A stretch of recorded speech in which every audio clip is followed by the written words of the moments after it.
जय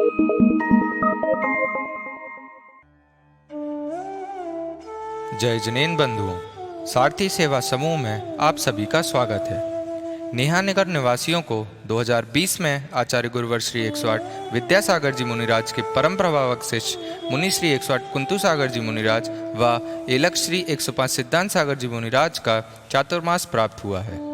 धर्म लाभ हेतु मुनि श्री 108 कुंतु सागर जी मुनिराज द्वारा ली जा रही कक्षा महाकाव्य मूक माटी, जिसके रचयिता आचार्य गुरुवर श्री 108 विद्यासागर जी मुनिराज हैं, हम आप तक पहुंचा रहे हैं, जिसे रोज आप सारथी सेवा समूह के फेसबुक पेज व यूट्यूब चैनल पर प्रातः 9 बजे देख सकते हैं। ओम नमः सिद्धेभ्यः।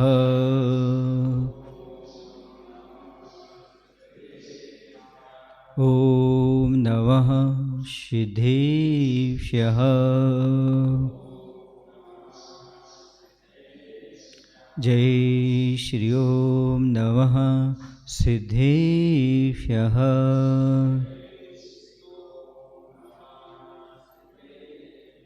नमो अरिहन्तानं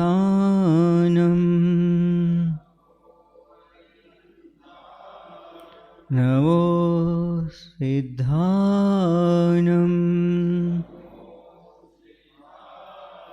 नमो आयर्यानं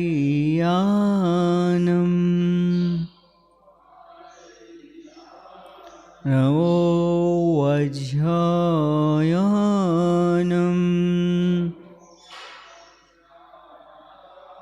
नमो लोये सौसाहुणम्।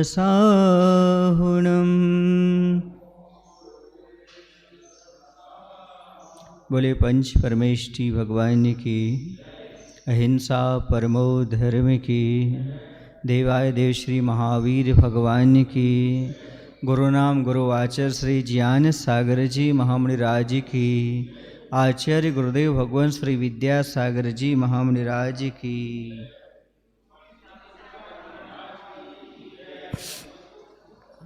संसार में ऐसा कोई अक्षर नहीं है जो मंत्र ना हो। प्रत्येक अक्षर मंत्र है। और जब भगवान को, प्रतिमा को मंत्रित किया जाता है पंच कल्याणक में,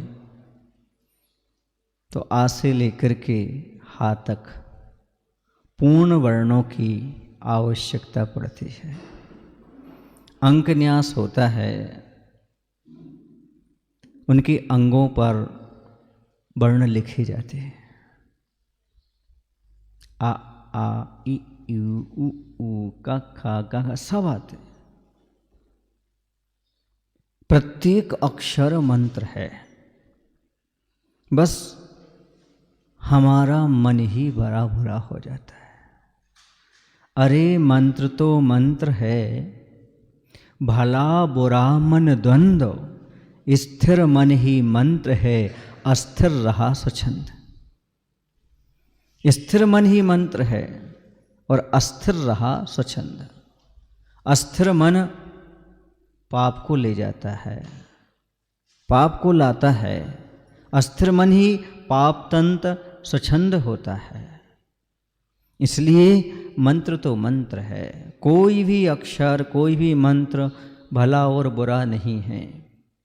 हमारा मन यदि स्थिर है तो है मंत्र अच्छा है, और हमारा मन यदि अस्थिर है तो है मंत्र भी आपके लिए कोई कार्यकारी नहीं होता।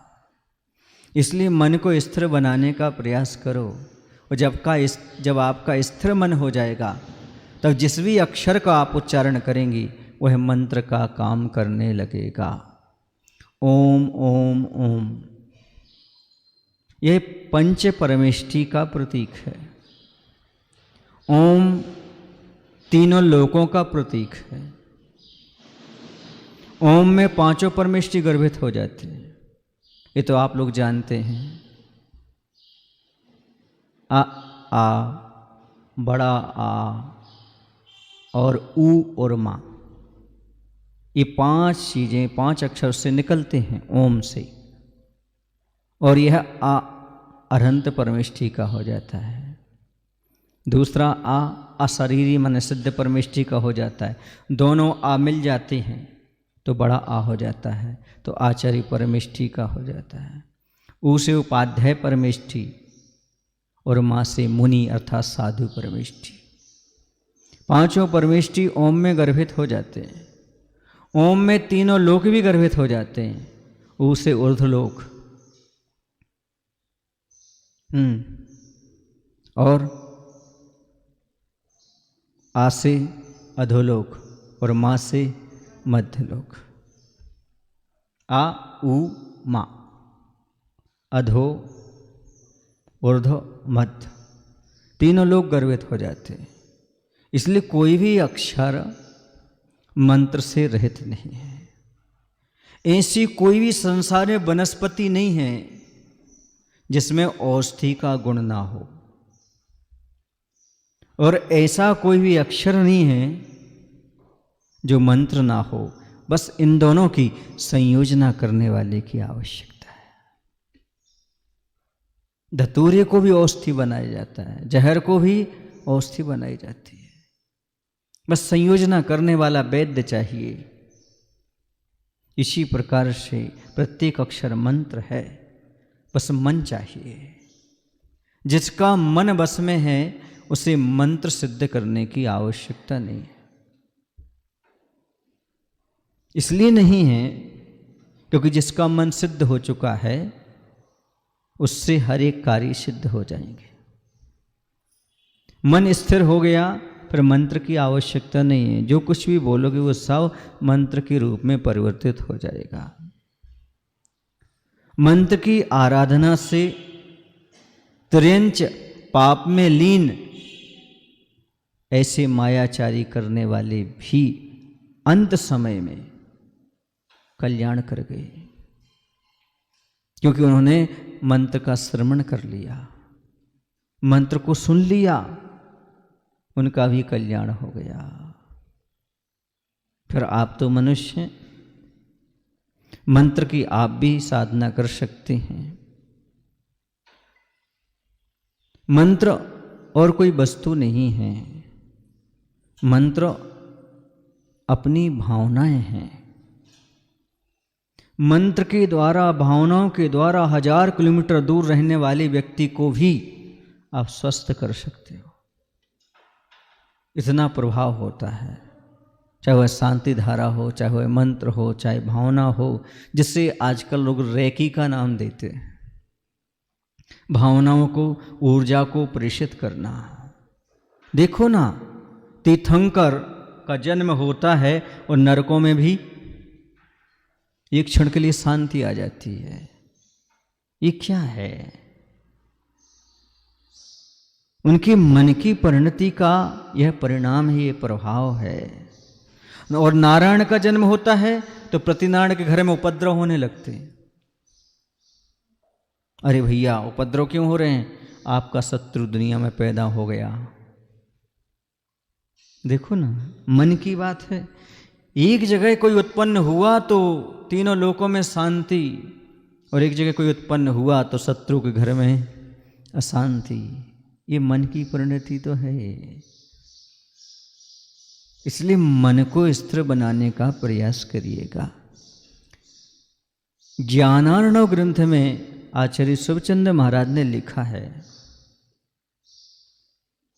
कि जो मुनि नवोकार मंत्र का मन वचन काय पूर्वक, शुद्धि पूर्वक एक बार चिंतन करते हैं, सुन रहे हो? जो मुनिराज नवोकार मंत्र का, महामंत्र का मन वचन काय की शुद्धि पूर्वक एक बार चिंतन करते हैं, वह आहार करते हुए भी एक उपवास के फल को प्राप्त हो जाते। क्यों? इसके पीछे लॉजिक क्या है? क्योंकि मुनि का मन निर्मल होता है, और निर्मल मन से एक बार भी नमोकार मंत्र फेरो, इतना फल होता है कि एक उपवास का फल मुनि राजों को प्राप्त हो जाता है। मुनि मन निर्मल है जैसो गंगा को जल, काटत करम बंद सप्त दप्त धारी है, ऐसे मुनिराज जी को वंदना हमारी है। ऐसा निर्मल मन के साथ एक बार भी फेरा गया नमोकार मंत्र, एक उपवास की तपस्या को मात कर देता है। आप सोचिए, विचार करिए, मंत्र के पास कितनी शक्ति है। और लिखा है जो प्रति क्षण नमोकार मंत्र पढ़ता रहता है उसकी संलेखना नियम से होती है, अर्थात वह संलेखना को प्राप्त होता ही होता है, अंत समय गाफिल नहीं होता। वह नमोकार मंत्र पढ़ते पढ़ते ही अपने जीवन का उपसंहार करता है। पूज्य मुनि श्री प्रवचन सागर जी की जब संलेखना हुई तो उस समय वह ऐसे हाथ रखे हुए नमोकार मंत्र उनका चल रहा था। जब उनकी अंतिम सांस निकली, ब्रह्मचारी गणों ने आकर के बताया कि आचार्य श्री जी प्रवचन सागर जी की संलेखना हुई। तो उस समय वह कटनी में थे, तो नमोकार मंत्र पढ़ते पढ़ते ऐसे माला फेरते फेरते प्राण निकले। आचार्य श्री जी ने कहा उन्होंने जीवन भर नमोकार मंत्र की साधना की है, अंत समय तो वो होना ही ऐसा था। जो हमेशा साधना करता रहेगा, मंत्र फेरता रहेगा, अंत समय निश्चित रूप से। आप लोगों का स्वाध्याय में मन लगता है, बातचीत करने में मन लगता है, प्रभावना में मन लगता है, लेकिन जाप में मन नहीं लगता है। जैसे आप जाप करने बैठेंगे, या तो आपका मन यहाँ वहाँ भागेगा या फिर निद्रा देवी आ जाएगी। बहुत दुर्लभ है मंत्र की साधना करना, बहुत दुर्लभ है। मंत्र की साधना करने वाले अपने मन को सिद्ध किए हुए, आसन की सिद्धि बिना, पंचेंद्रिय के मन को वश में किए बिना, मन को स्थिर किए बिना मंत्र की साधना होती ही नहीं है। मंत्र की साधना का इसलिए तो कहा ज्ञानार्णव ग्रंथ में 1961 नंबर के श्लोक में कि एक बार यदि मन वचन काय की शुद्धि पूर्वक मुनिराज नमोकार मंत्र पढ़ लें, आराधना कर लें, जाप कर लें एक बार मात्र, तो एक उपवास का फल उन्हें प्राप्त हो जाता है। ऐसा है, कर्म की नजरा होती है मंत्र जाप करने से, ध्यान करने से। सबसे अधिक कर्म की नजरा तो उसी समय होती है। स्वाध्याय में उतनी कर्म की नजरा नहीं होती बंधुओं, जितने मंत्र जाप करने से कर्म की नजरा हुआ करती है। कि उसमें मन वचन काय की प्रवृत्ति रुक जाती है, और मन वचन काय की प्रवृत्ति जहाँ रुक जाती है वहाँ पर अलग ही आनंद आता है। आचार्य श्री कहते हैं जिसने अपने जीवन में सामयिक को महत्व नहीं दिया, समझो उसने अपनी आत्मा और परमात्मा को महत्व दिया ही नहीं है। इसलिए सामयिक को, मंत्र जाप को महत्व दीजिएगा। समझो आप अपने जीवन से अभी दूर हैं, क्योंकि आप अभी सामयिक की ओर ध्यान नहीं दे रहे हैं, आप अपने प्रति लापरवाह हैं। मंत्र अपने आप में बहुत महत्वपूर्ण चीज है, ऊर्जा से भर देते हैं जीवन को ये मंत्र। इन मंत्र के माध्यम से ही कल्याण होता है। किसी से मंत्र मांगो मत, किसी के पास जाओ मत, नमोकार मंत्र की आराधना करो, देखो आपका जीवन कितना निर्मल और पवित्र बनता है। मंत्र की साधना ही अपने आप में हमारे लिए भगवान बनाती है। जिन बीजाक्षरों से मन जुड़ जाए वही तो मंत्र है। बीजाक्षर तो हैं हमारे पास, लेकिन बस मैंने अभी कहा ना, ऐसी कोई वनस्पति नहीं दुनिया में जो औषधि गुण से युक्त ना हो, ऐसा कोई अक्षर नहीं जो मंत्र ना हो, बस उसकी संयोजना करने वाले चाहिए। संयोजना करने वाले हों तो धतूरे को भी औषधि बना लेते हैं, विष को भी औषधि बना लेते हैं। इसी प्रकार से कैसे भी कैसे शब्द हो सब मंत्र बन जाया करते हैं। और गुरु के मुख से जो सुना है वो अपने आप मंत्र हो जाया करता है। धवला जी ग्रंथ की वासना चल रही थी और आचार्य जी मंगलाचरण करते थे और नवकार मंत्र का ही करते थे। क्यों? क्योंकि सठखंडा ग्रंथ में सबसे पहले नवकार मंत्र को लिपिबद्ध किया गया, लिखा गया, अर्थात बनाया नहीं गया। ये तो अनादि अनधन है, लिपिबद्ध माने अक्षरों के रूप में लिखा गया। ये मंत्र अनादि निधन है, किसी ने बनाया नहीं है। इस मंत्र से 84 लाख मंत्रों की उत्पत्ति हुई है। ऐसा यह नमोकार मंत्र है। तो आचार्य जी नमोकार मंत्र से मंगलाचरण करते थे।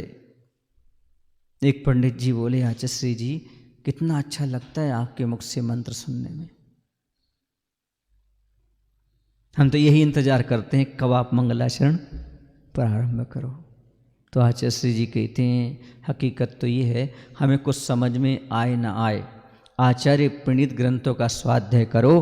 प्रत्येक उनके द्वारा लिखे गए शब्द, बोले गए शब्द मंत्र का काम करते हैं, मंत्र का काम करते हैं। क्योंकि आपने मुनियों के, आचार्यों के उन शब्दों को पढ़ा है, सुना है। इसलिए तो मैं आप लोगों को संस्कृत, प्राकृत, हिंदी भाषा पर जोर देता हूँ, ताकि आप इन मंत्रों को सुन सकें, आत्मसात कर सकें। और गुरु महाराज के मुख से जो शब्द निकल जाए वही तो मंत्र है। गुरु महाराज बहुत कम क्यों बोलते हैं? इसका लॉजिक पता है आपको? जितना कम बोलोगे उतने आपके वचन सिद्ध होंगे।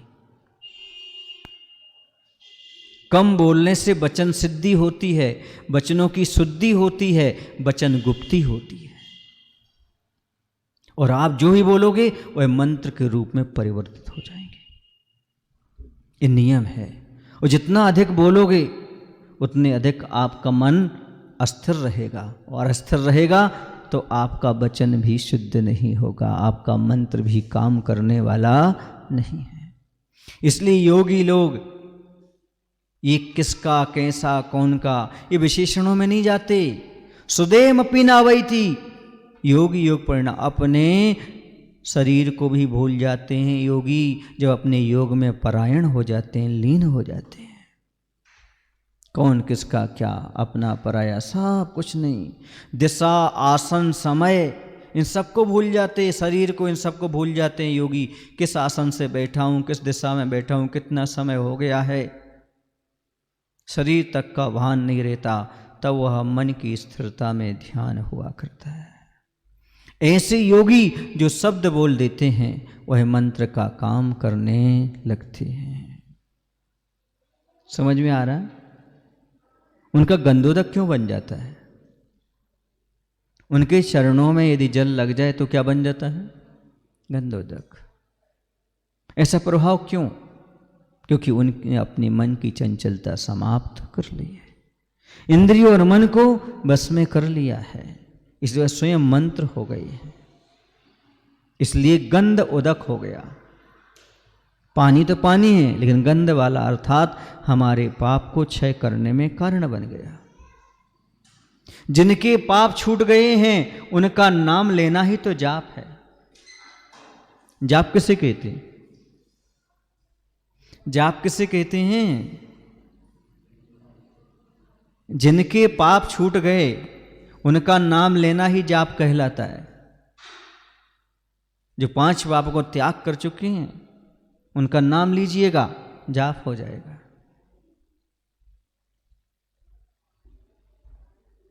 कितना महत्वपूर्ण तत्व है।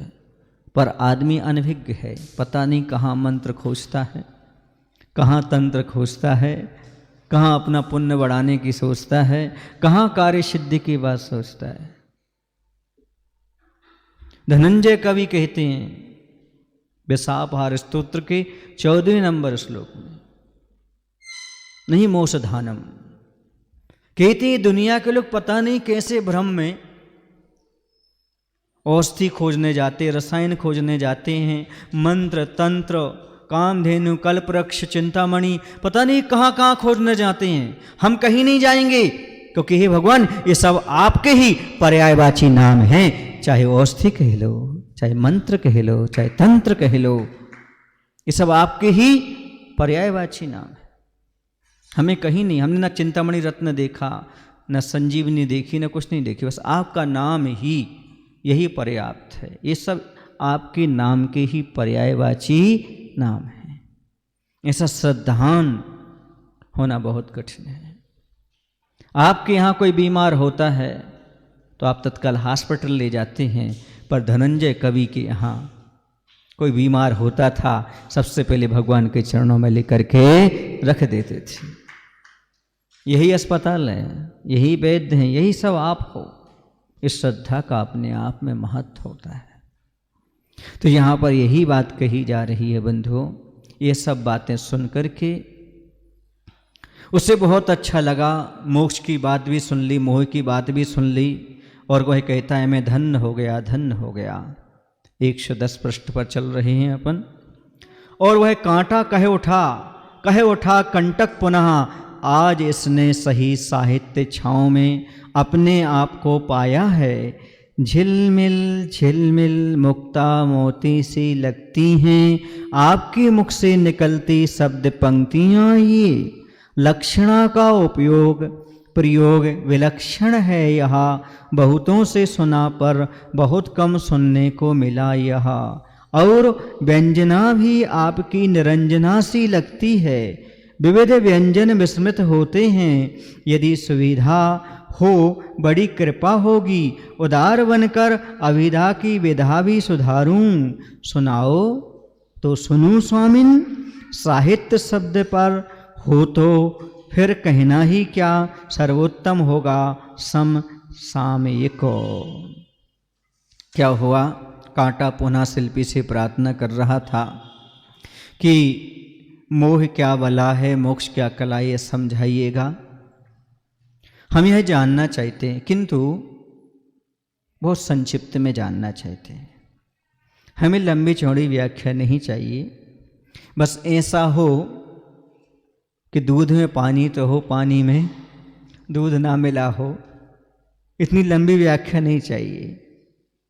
तो व्याख्या दी और कहा कि पर पदार्थों से हट करके अपने बारे में सोचना, विचारना, अर्थात आत्मस्वरूप में लीन होना वास्तव में मोक्ष है। और पर पदार्थों में उलझ जाना यह मोह है। यह बात कह दी थी। और ये भी कहा था कि वह दुख का कारण है मोह, और यह सुख का कारण है। यह मोह और मोक्ष की लक्षणा सुनकर के कांटा कहे उठा मैं धन्य हो गया, धन्य हो गया। आज सही साहित्य की छाँव मिली है, अर्थात सही साहित्य, सही ज्ञान आज मुझे प्राप्त हुआ है। आपके मुख से झिलमिल झिलमिल अर्थात खिलने वाली ये पंक्तियां मोतियों की माला के समान सुंदर, और सुंदर के साथ साथ शीतलदायी लग रही हैं, बड़ी विलक्षण हैं ये। और कह रहे हैं आज तक बहुतों से सुना, पर ऐसा बहुत कम सुनने को मिला।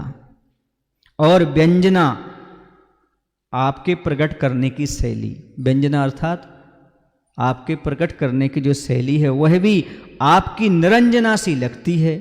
निरंजन माने सिद्ध परमेष्टि, और निरंजना माने अध्यात्म परख। अध्यात्म परख कह लो या सिद्ध परमेष्टि जैसी कह लो, तो कह रहे हैं सिद्धों सी आध्यात्मिकता से घुली लगती है। विविध व्यंजन मिश्रित होते हैं। कहते हैं आपके मुख से खिलने वाली ये पंक्तियां जब सुनते हैं तो ऐसा लगता है, इतनी मीठी लगती हैं कि अनेक प्रकार के मिष्ठान या दुनिया के आकर्षण सब फीके पड़ जाते हैं। सब फीके पड़ जाते, पूरे व्यंजन, पूरे मिष्ठान फीके पड़ जाते हैं। कह रहे यदि आपको सुविधा हो तो वर्तमान प्रसंग के अनुसार साहित्य शब्द पर कुछ सुनने को मिले तो बड़ी कृपा होगी। पहला प्रश्न क्या था? पहली जिज्ञासा कौन सी थी? एक मंत्र दे दो। दूसरी जिज्ञासा मोक्ष और मोह क्या है ये समझा दो। इसके बाद अब क्या आ रही बात? साहित्य क्या है ये हमें समझाने की कृपा करो। साहित्य किसे कहते हैं? क्योंकि अभी वर्तमान में ये चीज़ चल रही है, क्योंकि मुझे सत साहित्य मिला उसकी बात चल रही है। प्रसंग के अनुसार मैं आपसे पूछना चाहता हूँ कि एक बात और बता दो, साहित्य किसे कहते हैं? क्योंकि बंधुओं, आदमी को पढ़ना तो आता है, पर क्या पढ़ना चाहिए ये नहीं आता। नहीं आया समझ में? सबको पढ़ना आता है, पर क्या पढ़ना चाहिए ये सबको नहीं आता। कोई उपन्यास पढ़ रहा है, कोई मिथ्यात बढ़ाने वाली पुस्तकें पढ़ रहा है, कोई श्रृंगार वाली पुस्तकें पढ़ रहा है, पर क्या पढ़ना चाहिए ये किसी को नहीं पता। एक तो शुभ समाचार है कि आपको पढ़ना आता है, दूसरा दुखद समाचार है कि आपको सही पढ़ना नहीं आता। पढ़ना आना शुभ है, लेकिन क्या पढ़ना इसके बारे में विचार भी करना। एक बार क्या हुआ, हवाई जहाज में बैठे व्यक्ति को दो समाचार मिले, एक सुखद और दूसरा दुखद। हवाई जहाज में कोई दूसरा नहीं बैठा, आपकी बात कर रहा हूं। आप भी जीवन जी रहे हैं, आप भी साहित्य पढ़ रहे हैं, आप भी जीवन का निर्माण की दिशा में बढ़ रहे हैं। तो उसे पहला समाचार मिला, आपके हवाई जहाज की गति बहुत तीव्र है, गति अच्छी है। दूसरा समाचार मिला, पर दिशा का अनुमान नहीं लगा पा रहे हैं, आपके दिशा में जा रहे हैं। आइए कुछ बात समझ में पंडित जी। गति बहुत तीव्र है, लेकिन दिशा का पता नहीं है, आप किस दिशा में जा रहे हो, क्या होगा। ऐसे आप पढ़ तो बहुत अच्छे रहे हैं, पर क्या पढ़ रहे हैं ये पता नहीं है। जब तक दिशा का निर्धारण नहीं होगा, तब तक गति करके क्या करोगे। दशा दिशा, दिशा बोध से दशा बोध होता है। दिशा का परिवर्तन ही दशा का परिवर्तन है। जब तक दिशा का परिवर्तन नहीं, तब तक दशा का परिवर्तन हो ही नहीं। दशा माने स्थिति, कौन सी दिशा में जा रहे हैं। पढ़ तो रहे हैं, आपको पढ़ना तो आता है, पर क्या पढ़ें हम, यह आपको नहीं आता। यही कह रहे हैं साहित्य किसे हैं, किसे कहते, बता दो हम किसे पढ़ें। शिल्पी के शिल्पन सांचे में साहित्य सब ढलता सा।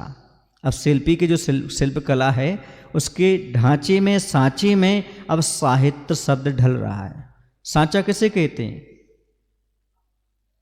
जो झूठा ना हो। सांचा किसे कहते हैं? जिसमें से आकृतियां ढलकर बाहर आती हैं, उसे क्या बोलते हैं? और जो झूठा ना हो, बस सांचा तो सांचा होना चाहिए, क्योंकि जैसा सांचा होता है वैसी आकृति बाहर आती है। इसे सांचा झूठा नहीं होना चाहिए। हमारे सांचे तो सांचे गुरुदेव हैं, जिनके सांचे में ढल करके बाहर निकले हुए हैं। सांचा तो सांचा होता है, सांचा झूठा नहीं होता। झूठा हो गया सांचा ही नहीं। मैं तो कई बार विचार करता हूं, ये ईंट उस सांचे में ढलकर निकली है। ईंट बिकस जाएगी इस बात का दुख नहीं होगा, जितना कि ईंट के बिकसने पर सांचे की इज्जत कम हो जाएगी, वह दुख होगा। नहीं आया समझ में? सांचे को ईंट बनाने का भाव था, ईंट बना दी। अब ईंट को यह भाव हमेशा रखना है कि सांचे ने हमें ढाला है, कहीं सांचे का नाम बदनाम ना हो जाए। ईंट जिस आकृति से निकली थी, जिस प्रकृति से निकली थी, उससे वही आकृति और प्रकृति में हमेशा बने रहना चाहिए, विकृति छूना नहीं चाहिए। सांचे ने जो ढाल कर दिया, अध्यात्म ढाला, वही हमारे जीवन में आना चाहिए। गुरु ने जो प्रेरणाएं दी, जो शिक्षाएं दी, जो उन्होंने चर्या को समझाया, वही चर्या वही सब जीवन हमारे पास होना चाहिए। तब तो साँचे की साँची बात हम रख पाएंगे। क्योंकि यदि कोई बच्चा गलत करता है तो पूछा जाता है किसका बेटा है, और यदि शिष्य कुछ करता है तो पूछा जाता है किसका शिष्य है। मैं तो कई बार सोचता हूँ, विचार करता हूँ, पिताजी के नाम पर दुनिया के लोग अपना नाम कमाते हैं, पिताजी के नाम पर सबका नाम चलता है, लेकिन इतिहास में रामचंद्र जी ऐसे हुए जिनके नाम पर पिता दशरथ का नाम चल रहा है। राम ना होते तो दशरथ को कौन जानता। और मैं एक बात और कहना चाहता हूँ, आचार्य ज्ञान सागर जी को ज़्यादा कोई नहीं जानता, यदि आचार्य विद्यासागर जी ना होते तो। आचार्य विद्यासागर जी के ऐसा नाम किया कि सब लोग अब आचार्य ज्ञान सागर जी को याद करते हैं, पहचानते हैं। ये निश्चित है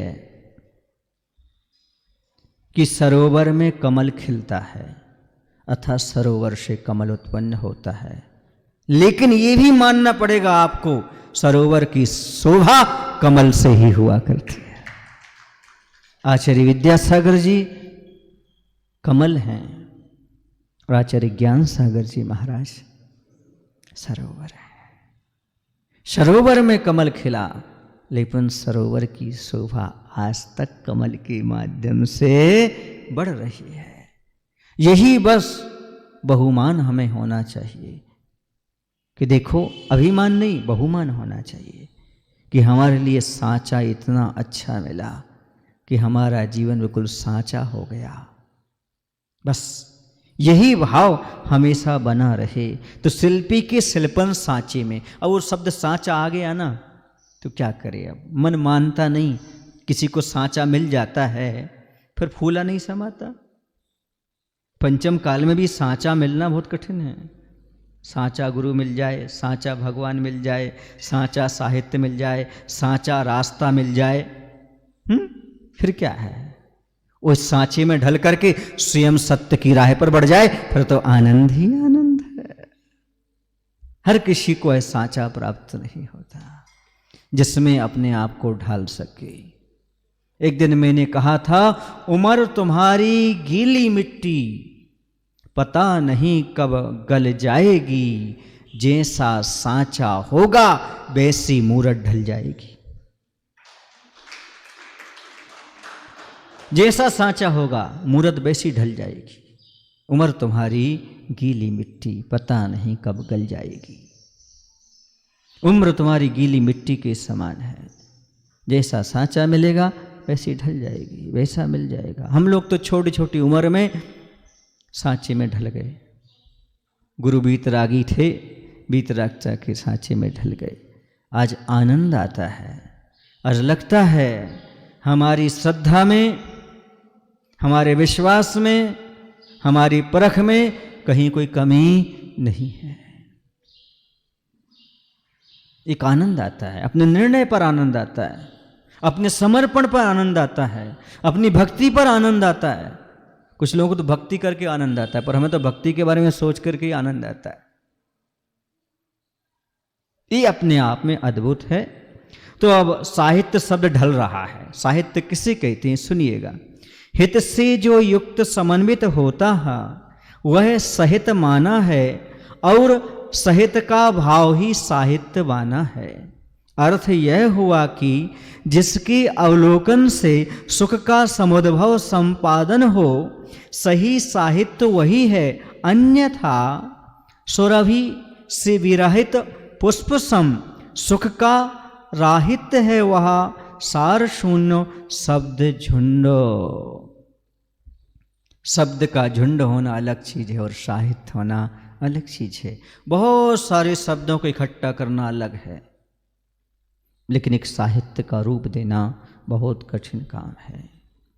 तो कह रहे हैं, आखिरकार कहते किसे हैं साहित्य, तो कांटे की बढ़ती जिज्ञासा और ज्ञान की पिपासा को देख करके शिल्पी अपने सांचे में ढालते हुए चिंतन के माध्यम से साहित्य शब्द पर बोल रहे हैं, कह रहे हैं। जो हित से युक्त होता है अर्थात परोपकार से जुड़ा हो वह सहित माना है, और सहित का भाव ही साहित्य है। हित सा धन हित, सा माने सहित, हित माने परोपकार, दूसरे का भला।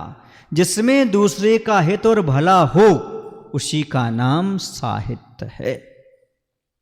जिसको पढ़ने के बाद हमारा भला ना हो सके, हमारा हित ना हो सके, उसे साहित्य मत कहना, वो तो राहित्य मात्र, शब्दों का झुंड मात्र है। जिसमें हित हो यानी हित सहित का नाम सहित है, और सहित का भाव ही साहित्य है। ऐसा साहित्य चाहिए। अर्थ क्या हुआ? अर्थ यह हुआ कि जिसके पढ़ने सुनने से, अवलोकन से, अवलोकन माने अवलोकन करना माने पढ़ना और सुनना, जिसके पढ़ने से, जिसके सुनने से सच्चा सुख अर्थात अतीन्द्रिय सुख उत्पन्न हो, वही सही साहित्य है।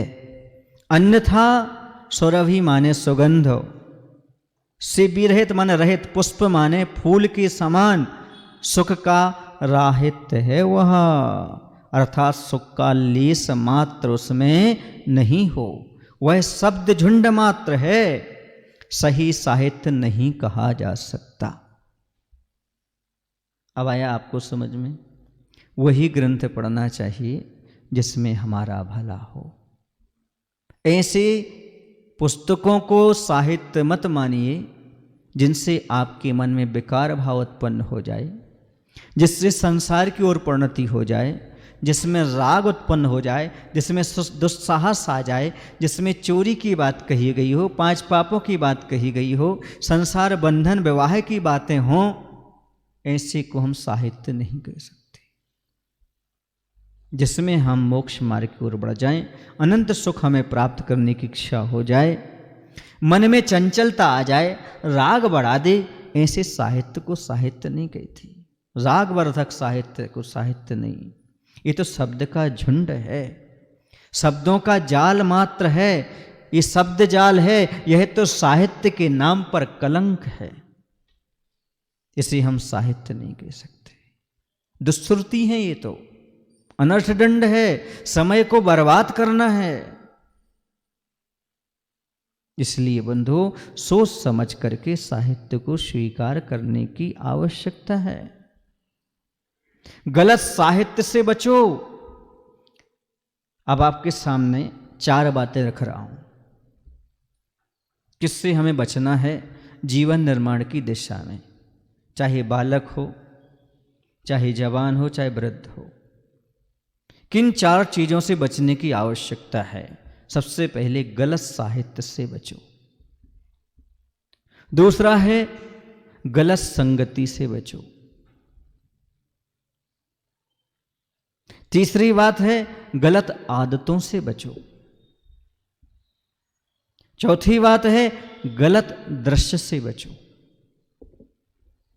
गलत मत देखो जिससे मन में विषय वासनाएं उत्पन्न हो जाएं, ऐसे दृश्य को मत देखो। जिससे हमारे अंदर राग बढ़ जाए, जिससे दुस्साहस आ जाए, मन चंचल हो जाए, ऐसे साहित्य को मत पढ़ो।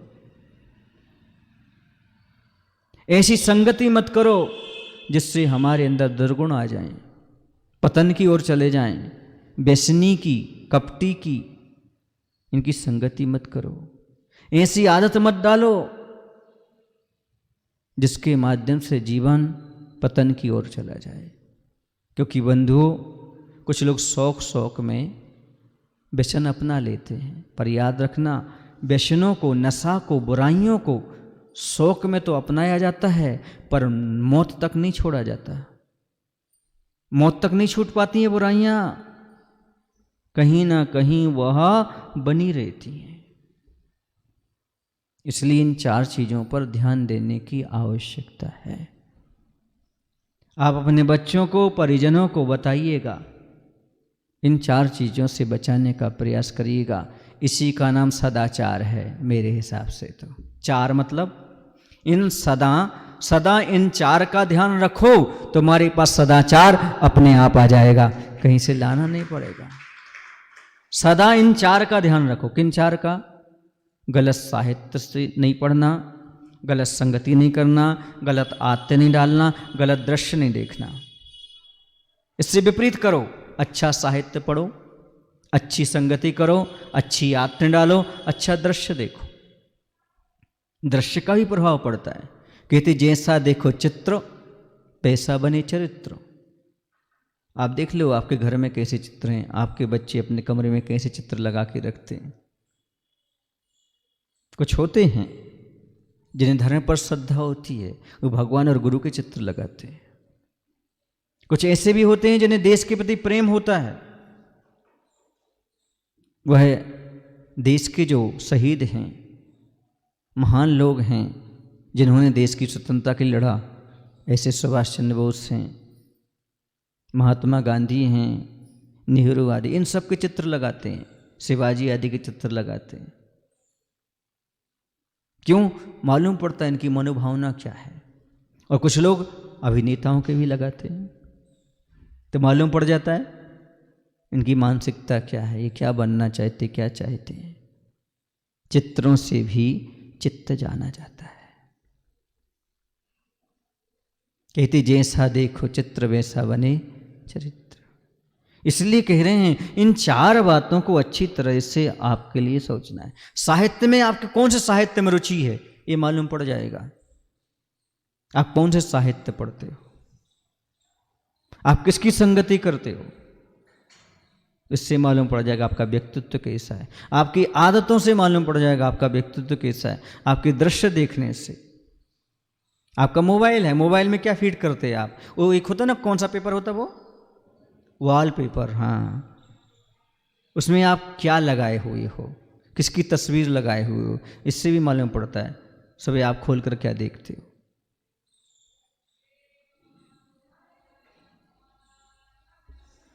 क्या है आपके वॉलपेपर में?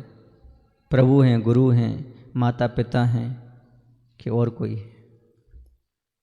इस दृश्य से मालूम पड़ता है।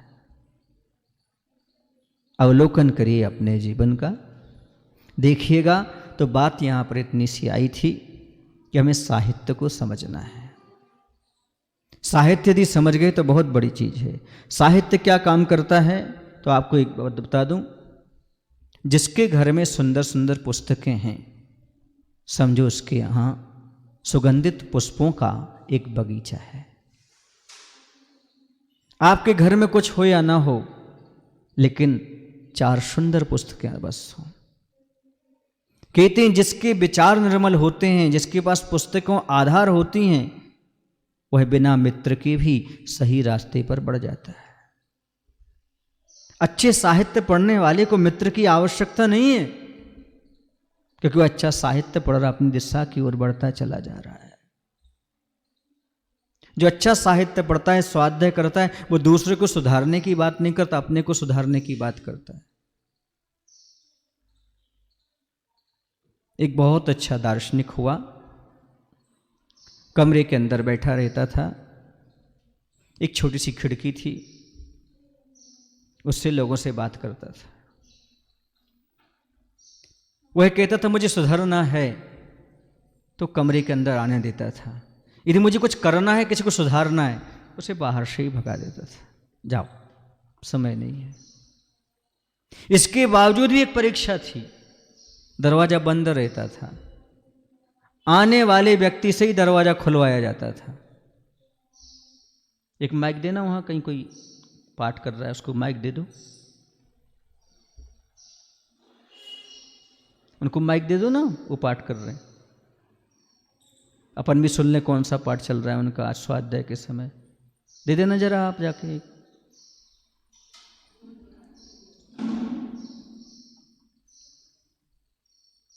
और जोर से पढ़ो ताकि हम लोग भी सुन सकें।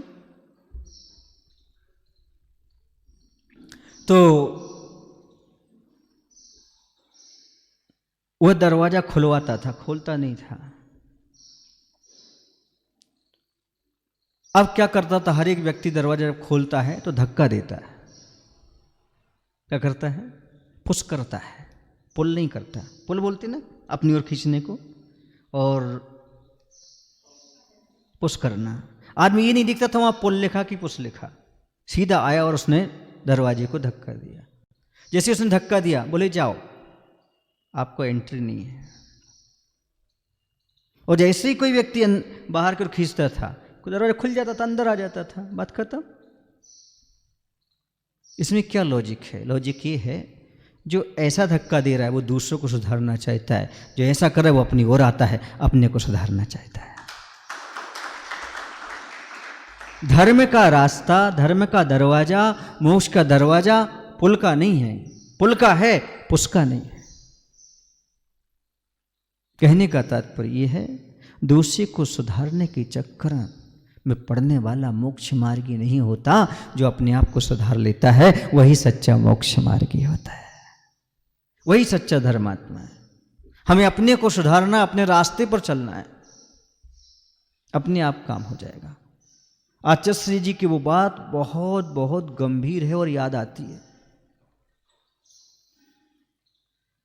आचार्य श्री जी जब ज्ञान सागर जी महाराज के बारे में बताते हैं तो मैंने कहा ना, गुरु के शब्द ही मंत्र का काम करते हैं। आचार्य श्री जी बताते हैं कि ज्ञान सागर जी महाराज एक ही बात कहते थे, तुम्हें संघ को गुरुकुल बनाना है। संघ को गुरुकुल बनाना, इतना बड़ा संघ कैसे बनेगा? उन्होंने कहा मुझे क्या करना पड़ेगा?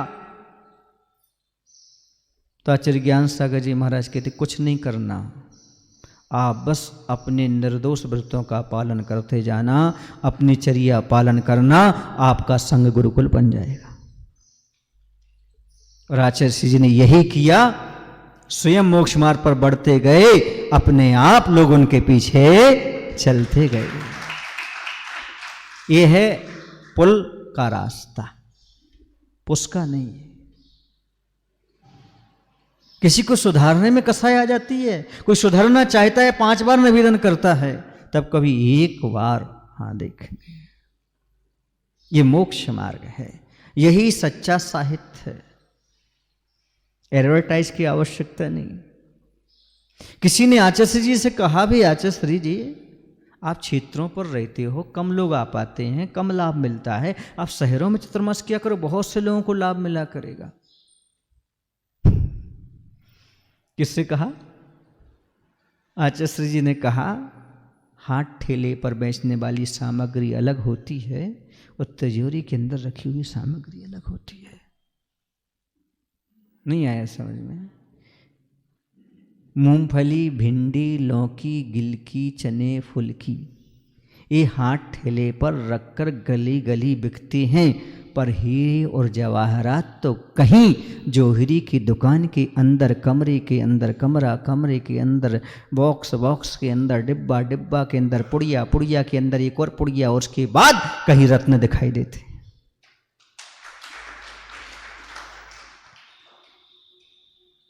जिसे परख हो,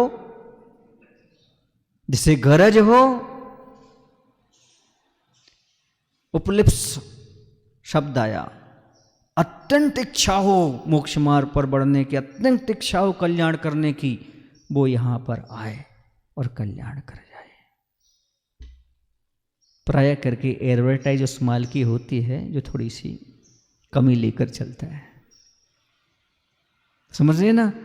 जिसमें कमी नहीं है उसे एडवर्टाइज की कोई आवश्यकता नहीं पड़ती। जैसा है सो हो रहा है। फूल ने आज तक नहीं कहा कि आकर के सुगंध लो। कहा क्या? फिर भी दुनिया में सुगंध के लिए कोई प्रसिद्ध तो कौन है? बोलो ना, फूल है।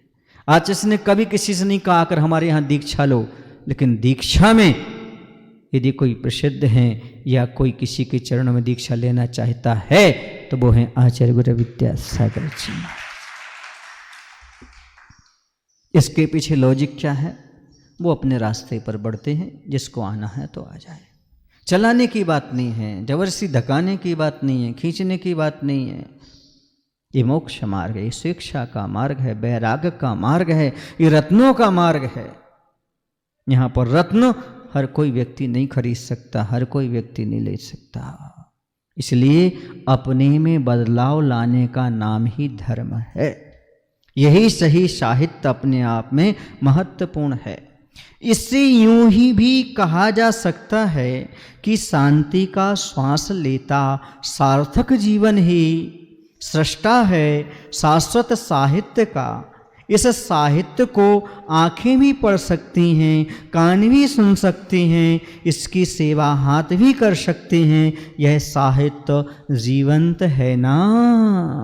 अब देखिएगा आचार्य जी किसे साहित्य कह रहे हैं, बहुत अच्छी तरह से आपको समझना होगा।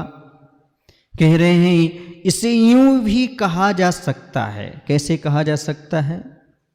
कह रहे शांति का श्वास लेता सार्थक जीवन ही सृष्टा है शाश्वत साहित्य है। अर्थात जिस जीवन में कसाय समन हो गई हो, विषयों को बस में कर लिया हो, ऐसा परम शांत आदर्श जीवन ही शाश्वत साहित्य का निर्माता है। अर्थात दिगंबर मुद्रा के धारी ही ग्रंथ के रचयिता हुआ करते हैं। सिद्ध हो गया। कौन? जो दिगंबर मुद्रा के धारी निर्ग्रंथ हैं, वही बीतरागी इस साहित्य के सृष्टा हो सकते हैं, साहित्य के निर्माता। क्योंकि अरहंत भगवान से जो आई हुई है, आगम किसे कहते हैं? बोलो ना, आगम किसे कहते हैं? आगम, जो गम को बुला ले वो आगम। सही बात है। जिसे पढ़ने के बाद गम आगम ले जाए, अर्थात शास्त्र में चला जाए, उसका नाम आगम है। सारे गम मिट जाते हैं। गमला जैसे नहीं, गमला। गमला क्या करता है? गम को और लाता है। आगम कहता मेरे पास आजा सारे गम। तो आ माने होता अरहंत परमेष्ठी, गा माने होता गणधर आचार्य परमेष्ठी, और मां माने होता मुनिराज। आ माने अरहंत परमेष्ठी के द्वारा कहा गया, गा माने गणधर परमेष्ठी के द्वारा गूंथा गया, और मां माने मुनि द्वारा धारण किया गया। ये फूल कहां से निकले? दिव्य धनु रूपी फूल कहां से निकले? अरहंत परमेष्ठी की दिव्य धुनी से। उन्हें किन्होंने गूंथा? माला किन्होंने बनाई? गणधर परमेष्ठी ने। और पहनी किन्होंने? मुनिराजा ने। उसे बोलते हैं आगम। अर्थात अरहंत भगवान के द्वारा कहा गया हो, गणधर परमेष्ठी द्वारा लिखा गया हो या गूंथा गया हो, और मुनियों द्वारा उसको विस्तार में लाया गया हो, लिखा गया हो, उसी का नाम आगम हुआ करता है। हर किसी को आप साहित्य और आगम मत मानिएगा। जिनवाणी और जनवाणी में कुछ तो फर्क कीजिएगा। जनवाणी अलग है और जिनवाणी अलग है। जिनेंद्र भगवान, जिन्होंने कुछ जीता है, उनकी वाणी का नाम जिनवाणी है। मन को, इंद्रियों को जीता हो, उनकी वाणी को आप जिनवाणी कहते हैं। एक और आप लोगों की धारणा को स्पष्ट कर दूं, गलत है कि सही है आप जानो। आप पूजन की पुस्तक को रख करके बोलते जिनवाणी है, और उसमें जो उद्धरण दिए गए, उन सारे उद्धरणों को आप दुनिया में फैलाते हो और कहते हो जिनवाणी में लिखा है। जिनवाणी संग्रह। पूजन की पुस्तक को जिनवाणी क्यों कहते हो? उसमें तत्वा सूत्र है, ऐसी कुछ चीजें इसलिए बोलते हो क्या? तो उसमें चालीसा भी हैं, और चालीसा तो किसी आचार्य ने आज तक लिखे ही नहीं। हमें तो देखने में नहीं मिला किसी आचार्य ने कोई चालीसा लिखा हो। अब नए नए चालीसा, पार्श्वनाथ चालीसा, पद्म प्रभु चालीसा आ गए ना, ये सब हैं? सभी के आ गया। मैं वही कहना चाहता हूं, जिनवाणी किसे कहते पहले ये बताओ। अब उसी को लेकर के उद्धरण देते हैं।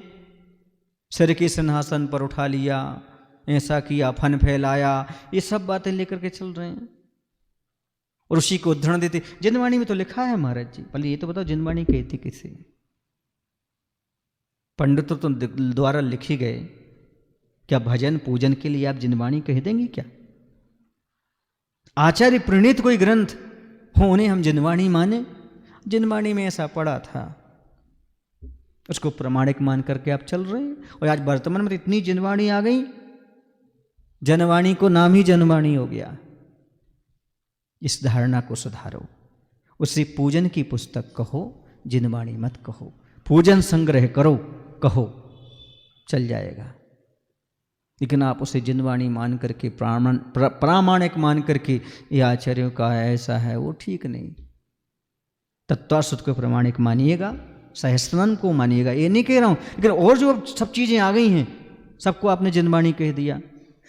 जन जन की वाणी अब क्या हो गई? जिनवाणी नहीं। जिनवाणी जन जन तक पहुंचे ठीक है, पर जन जन की वाणी जिनवाणी में पहुंचे ये ठीक नहीं है। आप लोग आंख बंद करके स्वीकार करते चले जा रहे हैं। जिनवाणी साहित्य को समझने का प्रयास करो। सो पर का हित जिसमें निहित हो, और कहां से आया हो? अरहंत परमेष्टि से आया हो, गरधर परमेष्टि से आया हो, मुनियों के पास तक पहुंचा हो, वही सही मायने में जिनवाणी का रूप हो सकता है। हर किसी को जिनवाणी का रूप देने का प्रयास मत करिएगा, वरना आप सम्यक दर्शन को खो जाएंगे। इसलिए कहा जिस जीवन में शांति हो, अर्थात कसाय समन हो गई हो, विषय कसाय सब दूर हो चुके हो, ऐसे परम आदर्श शांत जीवन में शाश्वत साहित्य का निर्माता है। इस बीतराग साहित्य को आंखों से भी पढ़ सकते हो आप। सीधी बात, दिगंबर मुद्रा के धारी मुनि महाराज ही सबसे बड़ी चलती फिरती पुस्तक हैं। मुनि महाराज कैसे हैं? इसे आप क्या कर सकते हो? मुनि मुद्रा को कैसे कह सकते हैं आप लोग? तो कह रहे आंखों से भी पढ़ सकते हो, कान से भी सुन सकते हो, और हाथ से इनकी सेवा भी कर सकते हो। इसलिए मैं कहता हूं, मैंने बहुत सारे ग्रंथ नहीं पढ़े, मात्र मैंने एक निर्ग्रंथ आचार्य विद्यासागर जी को पढ़ा है। ऐसे ग्रंथ को पढ़ो जो जीवंत हों, जिनकी चर्या जीवंत साहित्य दिखा रही हो, भगवान महावीर का रास्ता दिखा रही हो। तो ऐसे ये आप क्या कर सकते हैं? आंखों से देख सकते हो, पढ़ सकते हो, कानों से उनकी जिनवाणी सुन सकते हो, और हाथों से उनकी सेवा दान वैयावृत्ति सब कुछ कर सकते हो। इससे बड़ा और साहित्य कहाँ मिलेगा? इस साहित्य के बारे में सुनो, यह जड़ नहीं अपितु जीवित साहित्य है, चलता प्रथा भगवान है। इसी को लेकर के कुछ लोग कहने लगे, क्या कहने लगे? कि मुनिराज तो धरती के देवता हैं। क्या कहने लगे? धरती के देवता है। किस चीज को लेकर? यही कि मुनि महाराज तो चलते फिरते भगवान हैं, तीर्थ हैं।